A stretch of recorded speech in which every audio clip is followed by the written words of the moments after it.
Hello students, 9th സ്റ്റാൻഡേർഡിലെ motion എന്ന ചാപ്റ്ററിലെ ഗ്രാഫുകൾ നോക്കാം. രണ്ട് തരം ഗ്രാഫുകളാണ് നമുക്ക് ഈ ചാപ്റ്ററിൽ വരുന്നത്. ഗ്രാഫുകൾ എന്തിനാണ് നമ്മൾ ഉപയോഗിക്കുന്നത്?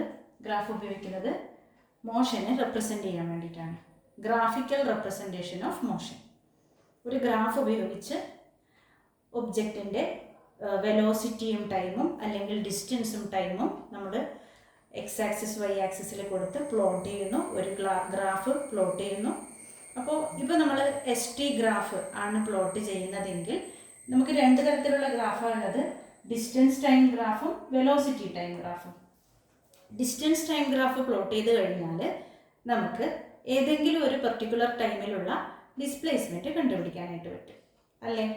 ഇപ്പോൾ യൂണിഫോം മോഷനൊക്കെ ആണെങ്കിൽ നമുക്കറിയാം ഒബ്ജക്റ്റിൻ്റെ ഡിസ്റ്റൻസ് ട്രാവൽഡ്, അല്ലേ, within A time interval equal distance ആയിരിക്കും അതെപ്പോഴും ട്രാവൽ ചെയ്തുകൊണ്ടേയിരിക്കും, അല്ലേ? അപ്പോൾ നമുക്കിവിടെ ഒരു ഗ്രാഫ് കിട്ടുവാണെങ്കിൽ, സപ്പോസ് നമ്മൾ എക്സ്പെരിമെൻറ്റ് ചെയ്ത് ഒരു ഇത്ര വരെയുള്ള ഗ്രാഫാണ് നമുക്ക് കിട്ടിയതെങ്കിൽ അതിനെ നമ്മൾ എക്സ്ട്രാപൊളേറ്റ് ചെയ്യുക, നീട്ടി വരച്ചു കഴിഞ്ഞാൽ നമുക്ക് എന്ത് ചെയ്യാൻ വേണ്ടി പറ്റും? ഫ്യൂച്ചറിലുള്ള ഒരു സമയത്തുള്ള ഡിസ്പ്ലേസ്മെൻറ്റും കാര്യങ്ങളും കണ്ടുപിടിക്കാനായിട്ട് പറ്റും. അത് മാത്രമല്ല വേറെ കുറച്ച് ഇൻഫർമേഷൻസ് കൂടി നമുക്ക് ഗ്രാഫിൽ നിന്ന് കിട്ടും. ഓക്കെ, അപ്പോൾ ആദ്യം ഡിസ്റ്റൻസ് ടൈം ഗ്രാഫ് നോക്കാം.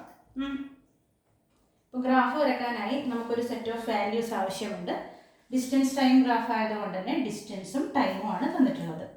അതായത് ഓരോ പർട്ടിക്കുലർ ടൈമിലും എത്ര ഡിസ്റ്റൻസ് ട്രാവൽ ചെയ്യുന്നു എന്നാണ് ഇവിടെ കൊടുത്തിരിക്കുന്നത്. ഓക്കെ, ഇനി ഗ്രാഫ് വരയ്ക്കുമ്പോൾ നമ്മൾ ഗ്രാഫിൻ്റെ ഫസ്റ്റ് ക്വാഡ്രൻറ്റ് മാത്രമേ വരച്ചിട്ടുള്ളൂ. പോസിറ്റീവ് വാല്യൂസ് ആണ് എല്ലാം തന്നെ, അല്ലേ? അപ്പോൾ ഒറിജിൻ നമ്മൾ മാർക്ക് ചെയ്യുന്നു, എക്സ് ആക്സിസ് വൈ ആക്സിസ്. ഇനി നമ്മൾ വേണ്ടത് ഗ്രാഫ് വരയ്ക്കുമ്പോഴുള്ള സ്കെയിലാണ്. നമുക്കറിയാം ഗ്രാഫിൽ ചെറിയ ചെറിയ സ്ക്വയേഴ്സ് ഉണ്ട്, അല്ലേ? 1 മീറ്റർ ലെങ്ത്തുള്ള ചെറിയ ചെറിയ സ്ക്വയേഴ്സ് ഗ്രാഫിൽ നിറയുന്നുണ്ട്. അപ്പോൾ ആ 1 സെൻറ്റിമീറ്റർ അതിനെയാണ് ഞാനിവിടെ ഇങ്ങനെ മാർക്ക് ചെയ്യുന്നത്, 1 സെൻറ്റിമീറ്റർ ആണ്. അതുപോലെ വൈ ആക്സിസിലും ഇതുപോലെ സ്ക്വയേഴ്സ് ഉണ്ട്, അല്ലേ? ഗ്രാഫ് പേപ്പറിൽ ഇതൊക്കെ ഉണ്ട്. ഇനി നമ്മൾ മാർക്ക് ചെയ്യാൻ പോകുന്നത് ഈ തന്നിരിക്കുന്ന വാല്യൂസിനെ മൊത്തം നമുക്ക് ഈ ഗ്രാഫ് ഉപയോഗിച്ച് റെപ്രസെൻ്റ് ചെയ്യാൻ വേണ്ടി പറ്റണം. ഇവിടെ നോക്കിയേ, ടൈം ആണെങ്കിൽ 1 2 3 4 ഓക്കെയാണ്, കുഴപ്പമില്ല. പക്ഷേ ഇവിടെ 10 20 30 40 ഒക്കെയാണ് വരുന്നത്, അല്ലേ? അപ്പോൾ 40 വരെയുള്ള വാല്യൂസ് നമുക്ക് ഗ്രാഫിൽ റെപ്രസെൻ്റ് ചെയ്യാൻ വേണ്ടി പറ്റണം. അതുകൊണ്ട് നമ്മൾ എന്ത് ചെയ്യണം? ഇത്രയും ഇതാണല്ലോ ഒരു സിംഗിൾ യൂണിറ്റ് ഗ്രാഫിൻ്റെ, ഇത്രയും യൂണിറ്റ്, അതായത് 1 സെൻറ്റിമീറ്റർ. 1 സെൻറ്റിമീറ്റർ എന്ന് പറഞ്ഞാൽ അതിൽ ചെറിയ ചെറിയ മില്ലിമീറ്ററിൻ്റെ 10 ഡിവിഷൻസ് ഉണ്ടാവും, സ്കെയിലിലെ പോലെ തന്നെ, അല്ലേ? ഒന്നുകിൽ നമുക്ക് 1 സെൻറ്റിമീറ്റർ ഈസ് ഈക്വൽ ടു എന്ന് പറഞ്ഞിട്ട് എഴുതാം, അല്ലെങ്കിൽ 10 ഡിവിഷൻ ഈക്വൽ ടു എത്ര എന്നാണ് എഴുതേണ്ടത്. ഓക്കെ, നമ്മളിപ്പോൾ എക്സ് ആക്സിസിലെ സ്കെയിലാണ് എഴുതുന്നതെങ്കിൽ 1 സെൻറ്റിമീറ്റർ ഈസ് ഈക്വൽ ടു എന്താണ്? എക്സ് ആക്സിസിൽ നമ്മൾ പ്ലോട്ട് ചെയ്യാൻ ഉദ്ദേശിക്കുന്നത് ടൈമാണ്. ഓക്കെ, എക്സ് ആക്സിസിൽ പ്ലോട്ട് ചെയ്യാൻ ഉദ്ദേശിക്കുന്നത് ടൈമാണ്. ടൈം ഇവിടെ നമുക്ക് 0 1 2 3 4 എന്ന് മാത്രമേ ഉള്ളൂ. അതുകൊണ്ട് ഞാനിവിടെ 1 2 3 4 അങ്ങനെയാണ് എഴുതാൻ ഉദ്ദേശിക്കുന്നത്. ഓക്കെ, അങ്ങനെയാണെങ്കിൽ ഈ ഒരു ഡിവിഷൻ, അല്ലേ, ഈ ഒരു യൂണിറ്റ് എന്ന് പറഞ്ഞാൽ എത്രയാണ്? ടൈം സെക്കൻഡിലാണ് തന്നിട്ടുള്ളത്, ടൈം സെക്കൻഡിലാണ്. അപ്പോൾ 10 ഡിവിഷൻ അല്ലെങ്കിൽ 1 സെൻറ്റിമീറ്റർ എത്രയാണ്? 1 സെക്കൻഡാണ്, അല്ലേ?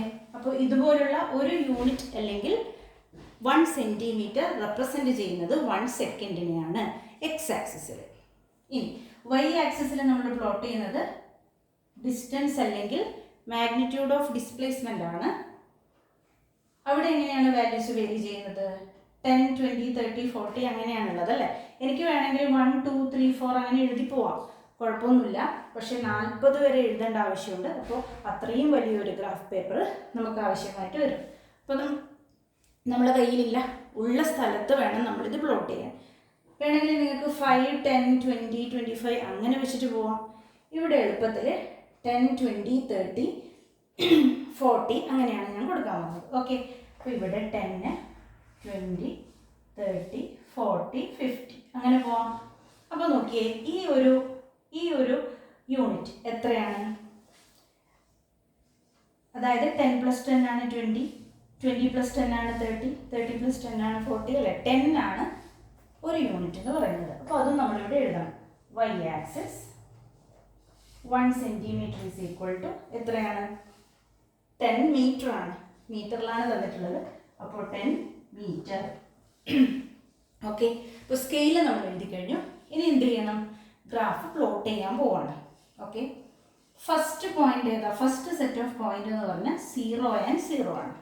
ടൈം 0 ആയിരിക്കുമ്പോൾ ഡിസ്റ്റൻസ് ട്രാവൽഡ് 0 ആണ്. അതായത് ജസ്റ്റ് നമ്മൾ മെഷർമെൻറ്റ് തുടങ്ങുന്ന ആ സമയമാണ് അല്ലേ 0 സെക്കൻഡ് എന്ന് പറയുന്നത്. ആ സമയത്ത് ഇത് ഏതാണോ ഒബ്ജക്റ്റ് അത് ജസ്റ്റ് അവിടെ ഇരിക്കുന്നത്രേ. അപ്പോൾ 0 and 0 എന്ന് പറഞ്ഞാൽ ആ പോയിന്റ് ഏതായിരിക്കും?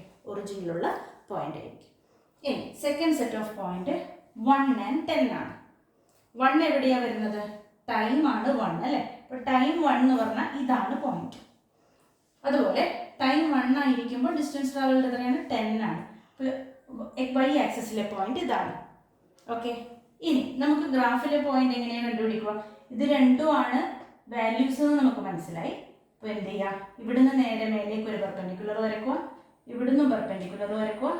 ഈ മീറ്റ് ചെയ്യുന്ന പോയിന്റാണ് നമ്മുടെ first point. Okay, then next 2 and 20. Time 2. Time 2 ആവുമ്പോൾ ഡിസ്റ്റൻസ് 20. ഇവിടുന്ന് രണ്ട് സ്ഥലത്തുനിന്ന് പെർപെൻഡിക്കുലർ വരയ്ക്കുന്നു, മീറ്റ് ചെയ്യുന്നു. ഇനി എളുപ്പമാണ് 3 and 30, 4 and 40. 3,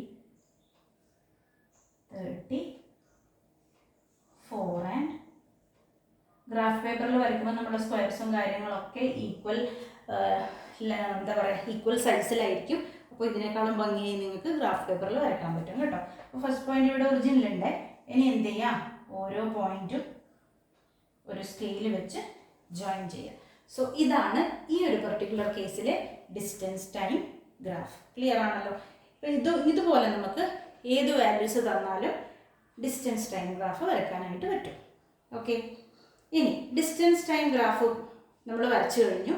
നമുക്കറിയാം ഇതിലിപ്പം എങ്ങനെയാണ് എല്ലാ സ്ഥലത്തും വെലോസിറ്റി കോൺസ്റ്റൻ്റ് ആയിട്ട് വരൂലേ? നിങ്ങളൊരു തേർഡ് കോളം വരച്ച് ഇവിടെ വെലോസിറ്റി കാൽക്കുലേറ്റ് ചെയ്ത് കഴിഞ്ഞാൽ നിങ്ങൾക്ക് മനസ്സിലാവും വെലോസിറ്റി എപ്പോഴും കോൺസ്റ്റൻ്റ് ആണ്. കാരണം ഈക്വൽ ഇൻ്റർവെൽ ഓഫ് ടൈമിൽ കണ്ടോ, ഇവിടെ ഇത് ട്രാവൽ ചെയ്യുന്ന ഡിസ്റ്റൻസ് 10 മാത്രമേ ഉള്ളൂ. ഇവിടെയാണെങ്കിലും 10 മാത്രമേ ഉള്ളൂ അല്ലേ. 20 30 ആവുക എന്ന് പറഞ്ഞാൽ ഈക്വൽ ഡിസ്റ്റൻസ് അല്ലേ. 30 - 20 10, 20 - 10 again 10, 40 - 30 10. ഈക്വൽ ഇൻ്റർവെൽ ഓഫ് ടൈമിൽ ഈക്വൽ ഡിസ്റ്റൻസ് ആണ് ഇത് ട്രാവൽ ചെയ്യുന്നത് അല്ലേ. അപ്പോൾ ശരിക്കും പറഞ്ഞാൽ നമുക്ക് ഈ ഗ്രാഫിന് ഇതുപോലെ നീട്ടി വരയ്ക്കാനായിട്ട് പറ്റും. എന്നിട്ട് വേറെ ഒരു പെർട്ടിക്കുലർ ടൈമിൽ എത്ര ഡിസ്റ്റൻസ് ഇത് ട്രാവൽ ചെയ്തു എന്ന് ചോദിച്ചു കഴിഞ്ഞാൽ എന്ത് ചെയ്താൽ മതി? നമുക്ക് സപ്പോസ് 6 സെക്കൻഡിൽ ഈ ഒബ്ജക്റ്റ് എവിടെ എത്തി എന്ന് അറിയണം. ഗ്രാഫിൽ വാല്യൂസ് ഒന്നും തന്നെ തന്നിട്ടില്ല. അപ്പോൾ എന്ത് ചെയ്താൽ മതി? 6 സെക്കൻഡിലാണല്ലോ, ഇവിടെ നിന്ന് നേരെ പെർപെൻഡിക്കുലർ വരയ്ക്കുക. അപ്പോൾ ഈ പോയിന്റിൽ ഇത് ജോയിൻ ചെയ്തു. ഈ ഒരു പെർട്ടിക്കുലർ ടൈമിന് ഒരു കറസ്പോണ്ടിങ് ഡിസ്റ്റൻസും ഉണ്ടാവും. അത് കണ്ടുപിടിക്കാൻ എന്ത് ചെയ്യുക? ഇങ്ങോട്ടേക്കൊരു പെർപെൻഡിക്കുലർ വരയ്ക്കുക. കണ്ടോ? അപ്പോൾ ഇവിടെ ഈ ഇത്രയും ഇവിടെ ഒരു നമ്പർ ഉണ്ടാവും, 60 or 70 or സപ്പോസ് 60 ആണെന്ന് വിചാരിക്കും. ആക്ച്വലി ഇതിൻ്റെ എന്താ പറയുക ആ സെൻറ്റിമീറ്റർ തിക്നെസ് വ്യത്യാസം വന്നതുകൊണ്ടാണ് ഇവിടെ ഇപ്പോൾ 60 എനിക്ക് ജോയിൻ ആയത്. ആക്ച്വലി 5 വരുമ്പോൾ 50. ഓക്കെ, കറക്റ്റ് ആണല്ലേ. 6 വരുമ്പോൾ 60 ജോയിൻ ആയിട്ടുണ്ട്. കറക്റ്റാണ്. 60 വരുമ്പോൾ 60 തന്നെ ജോയിൻ ആയിട്ടുണ്ട് അല്ലേ. ആ ഒരു ഓർഡറിലാണല്ലോ വരുന്നത്. അപ്പോൾ ഫ്യൂച്ചറിലുള്ള ഏതൊരു ടൈമിലും ഒബ്ജക്റ്റ് എവിടെയായിരിക്കും എന്ന് നമുക്ക് പ്രെഡിക്റ്റ് ചെയ്യാനായിട്ട് പറ്റും. ഓക്കെ, ഇനി ഗ്രാഫ് കിട്ടിക്കഴിഞ്ഞു. ഇനി ഗ്രാഫ് ഉപയോഗിച്ച് ഗ്രാഫിൽ നിന്ന് വേറെ എന്തെങ്കിലും ഇൻഫർമേഷൻ നമുക്ക് കിട്ടുമെന്ന് നോക്കാം. സ്ലോപ്പ്, ഗ്രാഫിൻ്റെ സ്ലോപ്പ് എന്ന് പറയുന്നൊരു കൺസെപ്റ്റ് നിങ്ങൾ പഠിച്ചിട്ടുണ്ടാവും. സ്ലോപ്പ് ഓഫ് ദ ഗ്രാഫ് അല്ലേ. സ്ലോപ്പ് ഓഫ് ദ ഗ്രാഫിന് ഒരു ഇക്വേഷൻ ഉണ്ടായിരുന്നു. ജസ്റ്റ് ഞാനൊന്ന് പറയുന്നേ ഉള്ളൂ. y2 - y1 / x2 - x1. ഇത് കാണാതെ പഠിക്കുകയൊന്നും വേണ്ട. സ്ലോപ്പ് എന്ന് പറഞ്ഞാൽ മനസ്സിലാക്കിയാൽ മതി. y ആക്സിസിലുള്ള ക്വാണ്ടിറ്റി ഡിഫറൻസ്, y ആക്സിസിലുള്ള ക്വാണ്ടിറ്റിയുടെ ഡിഫറൻസ് ഡിവൈഡഡ് ബൈ x ആക്സിസിലുള്ള ക്വാണ്ടിറ്റിയുടെ ഡിഫറൻസ്. അതിനെയാണ് നമ്മൾ സ്ലോപ്പ് എന്ന് പറയുന്നത്. ഓക്കെ, ഇവിടെ y ആക്സിസിൽ നമുക്ക് എന്താ ഉള്ളത്? s ആണ് ഉള്ളത്. x ആക്സിസിൽ എന്താണുള്ളത്? x ആക്സിസിൽ ടൈം ആണ് ഉള്ളത്. അപ്പോൾ s/t എന്ന് പറയുന്ന ക്വാണ്ടിറ്റി വെലോസിറ്റി ആയിരിക്കും അല്ലേ. s/t എന്ന് പറഞ്ഞാൽ വെലോസിറ്റി ആണ്. അപ്പോൾ ഇവിടെയുള്ള ഇൻഫർമേഷൻ അതാണ്. From the st graph or velocity time distance time graph we can find the velocity. Okay, from the st graph we can find the magnitude of velocity. അപ്പോൾ velocity കണ്ടുപിടിക്കണമെങ്കിൽ നമ്മൾ എന്ത് ചെയ്യണം? ഇതിൻ്റെ സ്ലോപ്പ് കണ്ടുപിടിക്കണം. ഓക്കെ, അപ്പം അതിനായി നിങ്ങൾ എന്ത് ചെയ്യുക, ഏതെങ്കിലും നിങ്ങൾക്ക് ഇഷ്ടമുള്ള 2 പോയിൻറ്റ്സ് ചൂസ് ചെയ്യാം. ഞാനിപ്പോൾ ഇവിടെയും ഇതും ഇതും ചൂസ് ചെയ്യും. 2 പോയിൻ്റ് ചൂസ് ചെയ്യാം. ഓക്കെ, ഇനി ഈ ഒരു പോയിന്റിൽ ഒരു കറസ്പോണ്ടിങ് ടിയും ഒരു എസ്സും ഉണ്ടാവുമല്ലോ.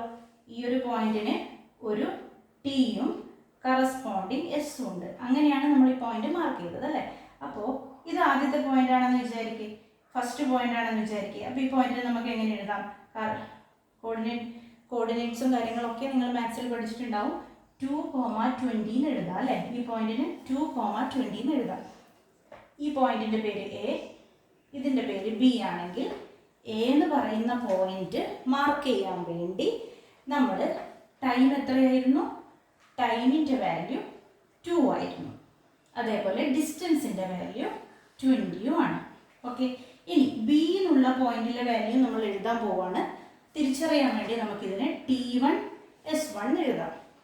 ഇനി ബിയിലാണെങ്കിൽ നമുക്ക് T2 S2 ആണെന്ന് വിചാരിക്കും. ഓക്കെ, ഇതാണ് ബി എന്ന് പറയുന്ന പോയിന്റ്. അവിടെയുള്ള ടൈം എത്രയാണ്? 3. ബി എന്ന് പറയുന്ന പോയിന്റ് അവിടെയുള്ള ഡിസ്റ്റൻസ് ട്രാവൽഡ് എത്രയാണ്? 30. ഓക്കെ, നമുക്ക് 2 പോയിന്റ് അതിൻ്റെ കറസ്പോണ്ടിങ് കോർഡിനേറ്റ്സ് കിട്ടിക്കഴിഞ്ഞു. ഇനി സ്ലോപ്പ് എന്ന് പറഞ്ഞാൽ വെലോസിറ്റി ഈസ് ഈക്വൽ ടു സ്ലോപ്പാണ്. ഈ ഇക്വേഷനെ നമ്മളൊന്ന് മാറ്റി എഴുതും. Velocity is equal to S2 minus S1 by T2 minus T1. അതായത് വൈ ആക്സിസിൽ എസ് ആണുള്ളത് അല്ലേ.